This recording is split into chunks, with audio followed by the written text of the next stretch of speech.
रमन सिंह जी, उप मुख्यमंत्री अरुण साव जी, विजय शर्मा जी, उपस्थित मंत्रीगण, जनप्रतिनिधिगण और विशाल संख्या में छत्तीसगढ़ के कोने कोने से आए हुए सभी मेरे प्यारे भाई और बहनों, छत्तीसगढ़ के जम्मू भाई बहनी, लइका सियान, महतारी, मल्लदुरो हाथ जोड़ के जय जोहार।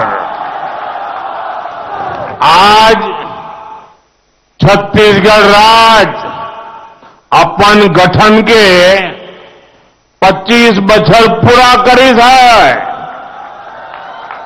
ये मौका मां जम्मू छत्तीसगढ़िया मन ल गाड़ा गाड़ा बधाई और शुभकामना। भाई और बहनों, छत्तीसगढ़ के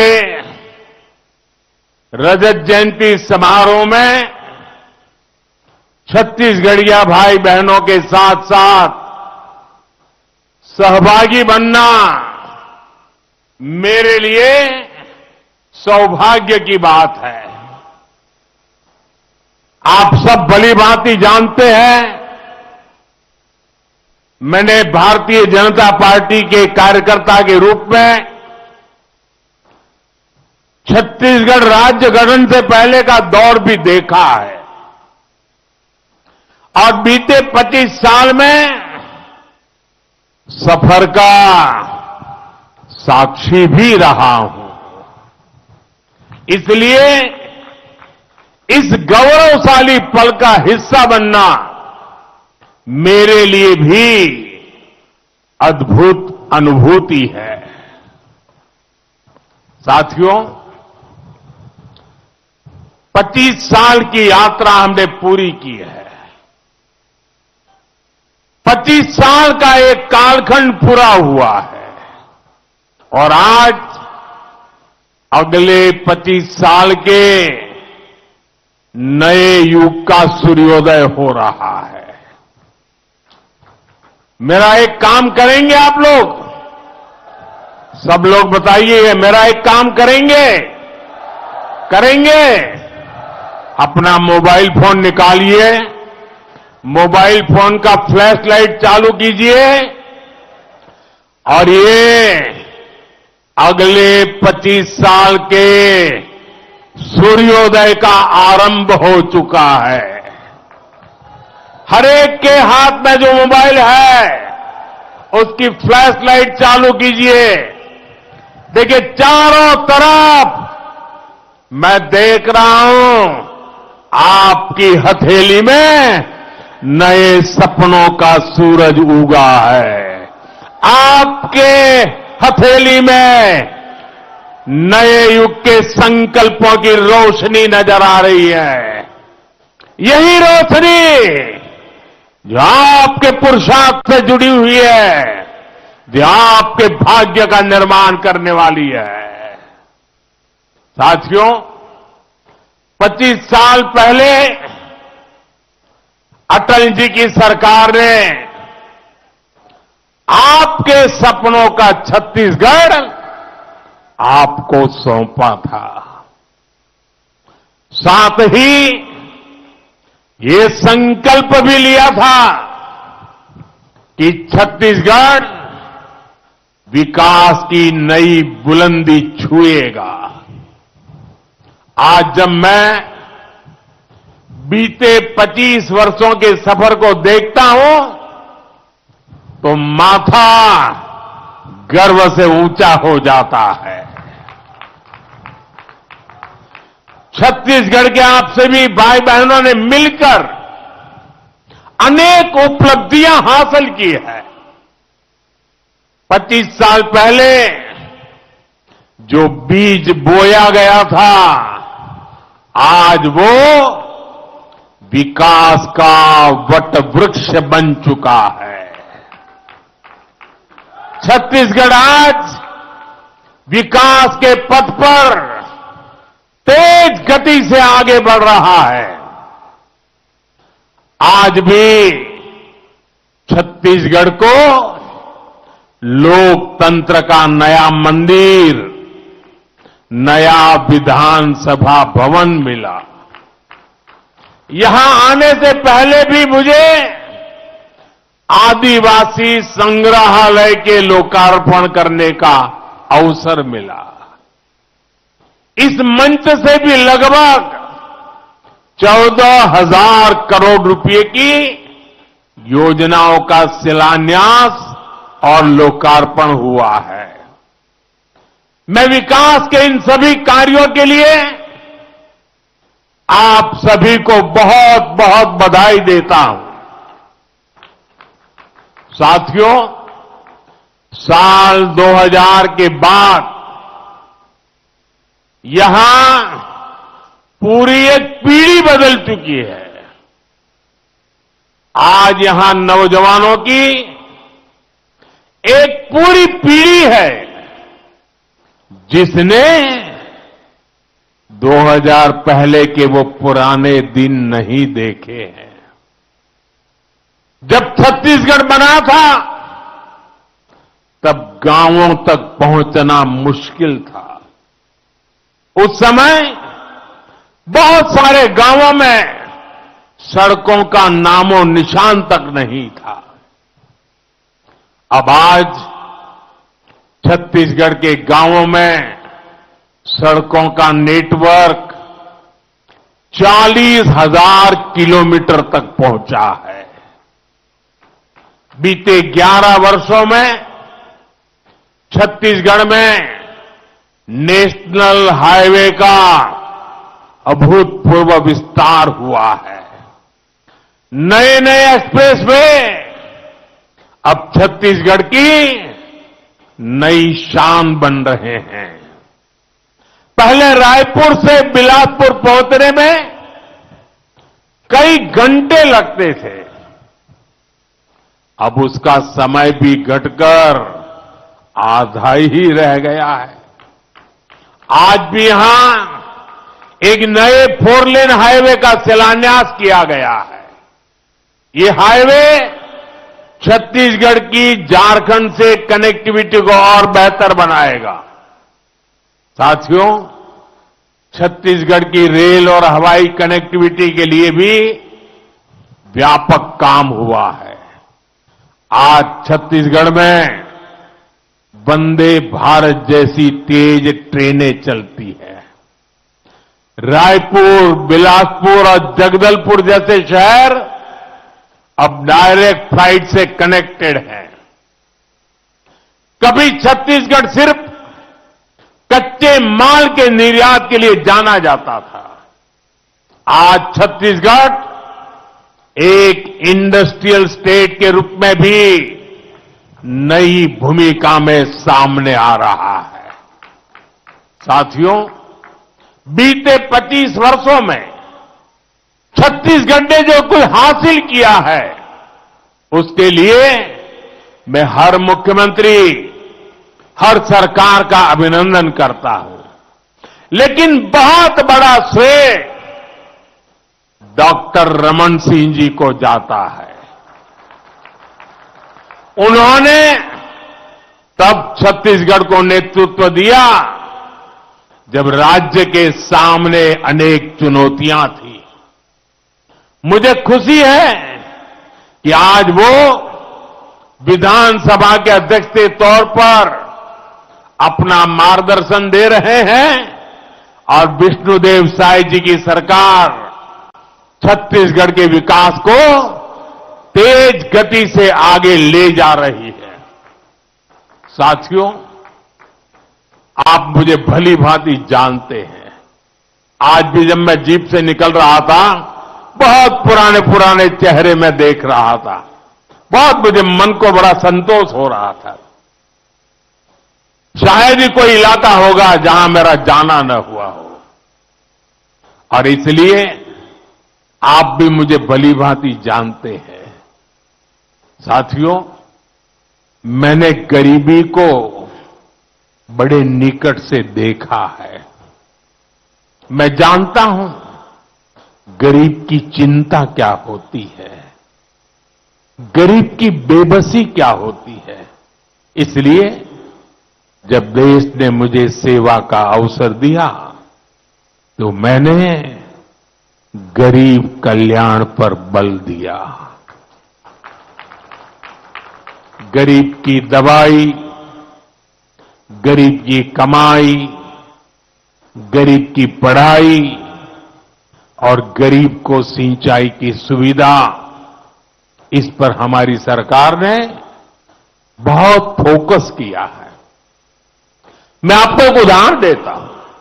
साथियों, 25 साल पहले हमारे इस छत्तीसगढ़ में सिर्फ एक मेडिकल कॉलेज था, एक। आज छत्तीसगढ़ में 14 मेडिकल कॉलेज है। हमारे रायपुर में एम्स है। मुझे याद है देश में आयुष्मान आरोग्य मंदिर बनाने का अभियान भी छत्तीसगढ़ से ही शुरू हुआ था। आज छत्तीसगढ़ में करीब 5,500 से अधिक आयुष्मान आरोग्य मंदिर है। साथियों, हमारा प्रयास है कि गरीब को सम्मान का जीवन मिले, झुग्गियों की, कच्चे घरों की जिंदगी गरीब को और निराश करती है, हताश करती है। गरीबी से लड़ने का हौसला खो बैठता है। इसलिए हमारी सरकार ने हर गरीब को पक्का घर देने का संकल्प लिया है। बीते 11 साल में 4 करोड़ गरीबों को पक्के घर दिए गए हैं। अब हम 3 करोड़ और नए घर बनाने का संकल्प लेकर चल रहे हैं। आज के दिन भी एक साथ छत्तीसगढ़ में 3.5 लाख से अधिक 3.5 लाख से अधिक परिवार अपने नए घर में गृह प्रवेश कर रहे हैं। करीब 3 लाख परिवारों को 1200 करोड़ रुपए की किस्त भी जारी की गई है। साथियों, ये दिखाता है कि छत्तीसगढ़ की भाजपा सरकार गरीबों को घर देने के लिए कितनी गंभीरता से काम कर रही है। पिछले 1 साल में ही गरीबों के 7 लाख पक्के घर हमारे इस छत्तीसगढ़ में बने हैं।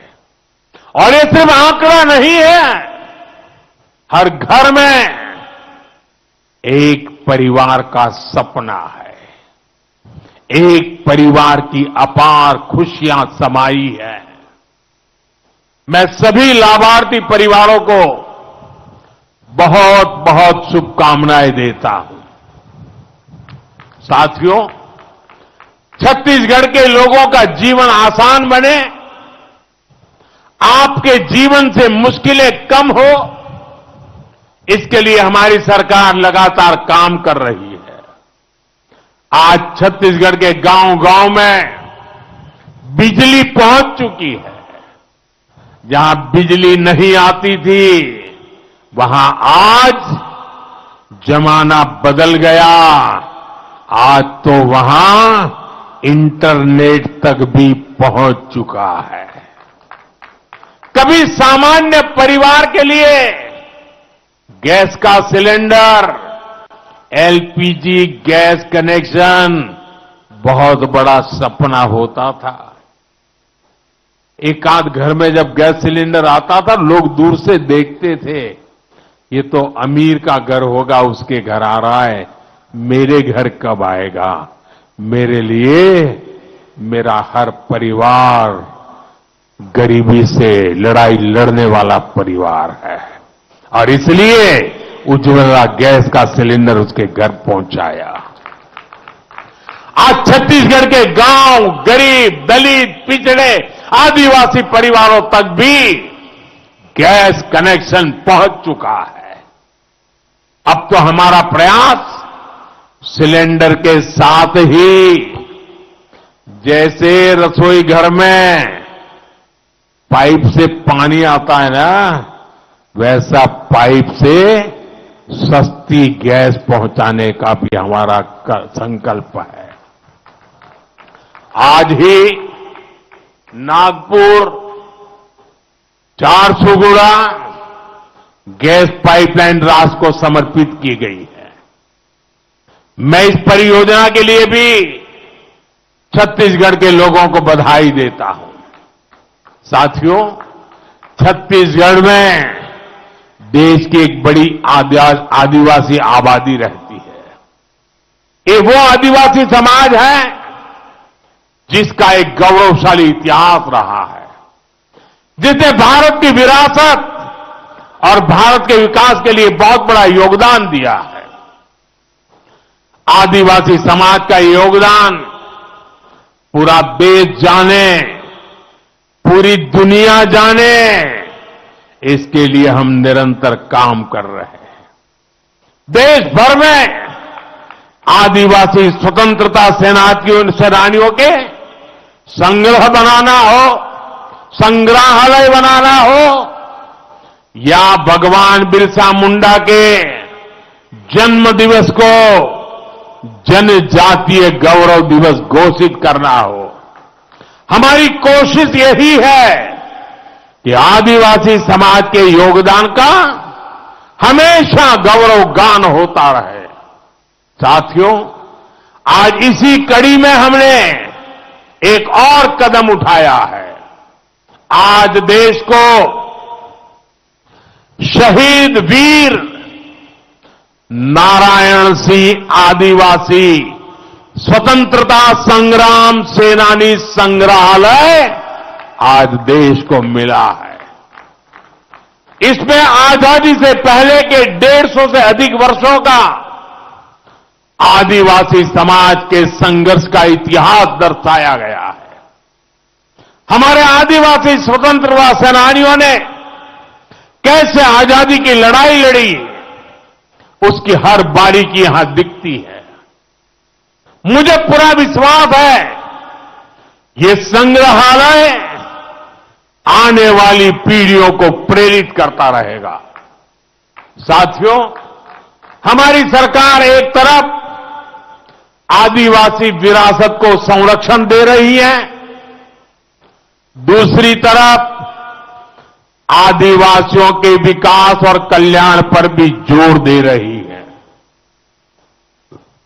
धरती आबा जनजातीय ग्राम उत्कर्ष अभियान देश के हजारों आदिवासी गांव में विकास की नई रोशनी पहुंचा रहा है।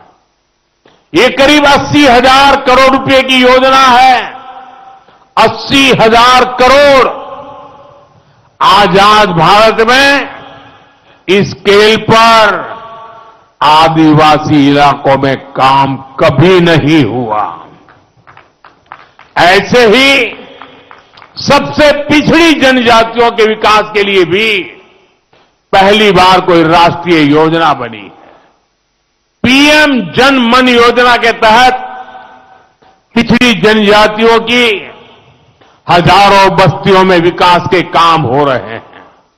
साथियों, आदिवासी समाज पीढ़ियों से वन उपज इकट्ठा करता है। ये हमारी सरकार है जिसने वन धन केंद्रों के रूप में वन उपज से अधिक कमाई के लिए अवसर बनाए, तेंदुपत्ता की खरीदी के बेहतर इंतजाम किए। आज छत्तीसगढ़ में तेंदुपत्ता संग्राहकों को भी पहले से कहीं अधिक पैसा मिल रहा है। साथियों, मुझे आज इस बात की भी बहुत खुशी है कि आज हमारा छत्तीसगढ़ नक्सलवाद, माओवादी आतंकी बेड़ियों से मुक्त हो रहा है। नक्सलवाद की वजह से आपने 50-55 साल तक जो कुछ झेला वो पीड़ादायक है। आज जो लोग संविधान की किताब का दिखावा करते हैं, जो लोग सामाजिक न्याय के नाम पर घड़ियाली आंसू बहाते हैं, उन्होंने अपने राजनीतिक स्वार्थ के लिए आपके साथ दशकों तक अन्याय किया है। साथियों, माओवादी आतंक के कारण लंबे समय तक छत्तीसगढ़ के आदिवासी इलाके सड़कों से वंचित रहे, बच्चों को स्कूल नहीं मिले, बीमारों को अस्पताल नहीं मिले और जो जहां थे बम से उसे उड़ा दिया जाता था, डॉक्टरों को, टीचरों को मार दिया जाता था और दशकों तक देश पर शासन करने वाले आप लोगों को अपने हाल पर छोड़कर वे लोग एयर कंडीशन कमरों में बैठकर अपने जीवन का आनंद लेते रहे। साथियों, मोदी अपने आदिवासी भाई बहनों को हिंसा के इस खेल में बर्बाद होने के लिए नहीं छोड़ सकता था। मैं लाखों माताओं बहनों को अपने बच्चों के लिए रोते बिलखते नहीं छोड़ सकता था।